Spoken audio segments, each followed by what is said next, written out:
Melanie's with us in Wichita, Kansas. Hi, Melanie. How are you? I'm good. Thanks for taking my call. Sure. What's up? Well, my husband and I are in week 3 of the FPU. And last night we sat down and we did the allocated spending plan. We had everything set up for the month to where every one of our dollars was assigned to something. Mm-hmm. Well, he had made a bet with some buddies at work, and he lost the bet. And this morning, without saying anything to me, he got paid today. He took $100 out of our account. Mm-hmm. Okay. I don't even know how to address this with him or even where to get the money to get us back onto track. Mm-hmm. So what are your suggestions? Okay. So why did he not tell you about this when you were putting the budget together last night? Well, we've known about it, and I told him... You what about it? I knew about the bet. Okay. But I told him that if he wanted to pay the guy back, he needed to take it out of his blow money, not out of the rest of the budget. Right. And so how much is in his blow money? We do $18 a week. Okay. Well, he owes the guy $100. That was a dumb idea. Yes, it was. Because you can't give a guy $100 when you only have 18, so you didn't have a solution. Right. The guy doesn't want $18 a month. Your husband's word is on the line. He owes him $100. So $100 should have been in your budget last night. Okay. So he did address it. He didn't lie to you. You just didn't have a reasonable solution. And so he honored up and paid his bill when it was due this morning. So $18 blow money's gone for sure. That's 18 of it. Now we got to find the other 82. And right. You guys got to wander through the budget and do that tonight.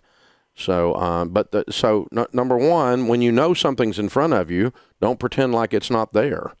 And that'll be helpful for the future.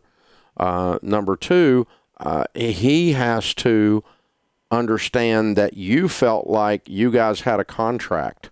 And just like he felt like he gave that guy his word, he also gave you his word last night. And so now you feel like he kept his word to that guy but lied to you. And he needs to feel that. You had a contract last night. He broke the contract this morning, right? Right. And he didn't feel that.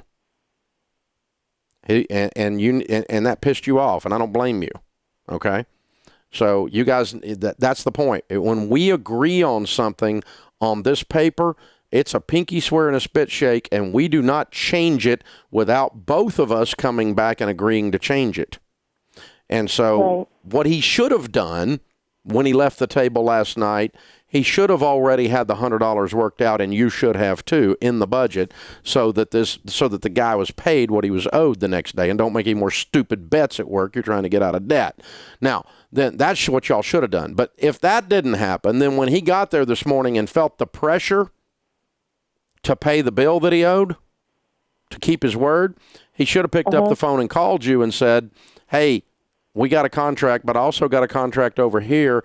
We got to work this out. I'm not okay with us doing this $18 every paycheck or something. I need to pay this guy, and we need to work it out. And y'all talk it through on the phone and adjust the contract. Does that make sense?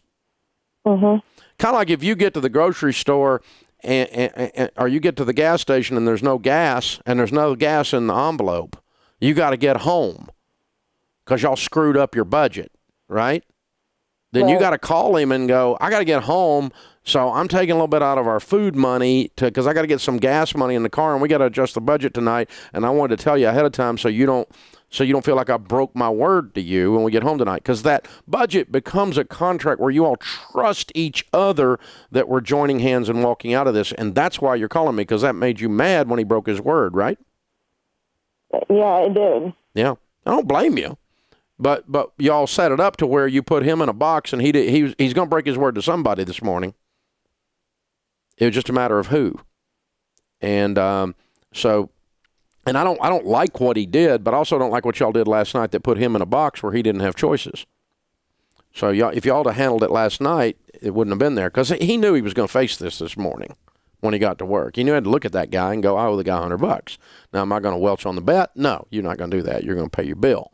And because that's what guys do when we do stuff like this. And it may be too, Melanie. What I'm describing may be a kind of a guy thing. I don't know if ladies act that way or not. But when two guys make a deal like that, it's like a blood oath, you know. And his honor was on the line this morning. Is where y'all put him. You follow me? So Yeah. I'm not taking up for him because he dissed you in the process.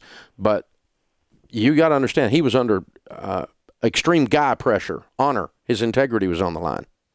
And that's why he did that. He might not have done it if it was something else. He might not have done it if he's just buying himself a candy bar or buying himself something for $100. He might not have done it. But the good news is you guys get to learn this real early in your budgeting together process, which this is your first day doing it, your first week doing it. And you get to have a really good, healthy discussion without you yelling at him or something like that. But this is, honey, you got to understand, this is like you lied to me. That's how it feels. And you're not a liar. And that's why I'm so upset. This is like a contract here. We both initial it. Hey, I'll tell you, Melanie, Sharon and I had so many of those fights.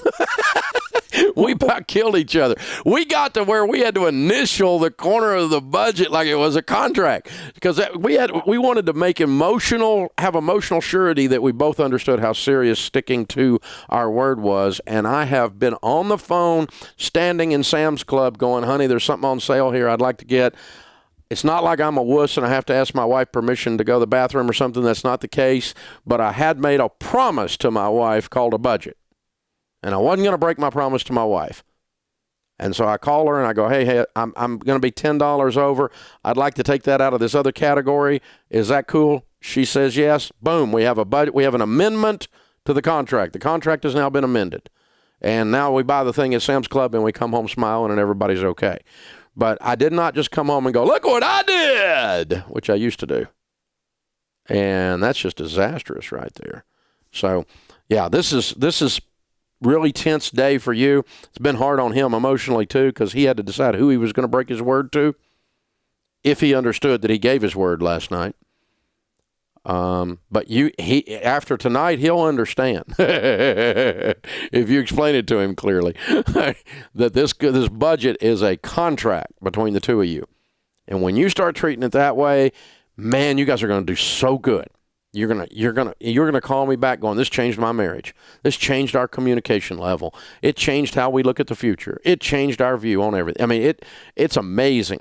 Marriage counselors use this very budget technique to cause couples to work together on life when they're struggling at getting along, because it creates unity. Because when you agree on your spending and you keep your word to each other and you communicate heavily, you're agreeing on your life.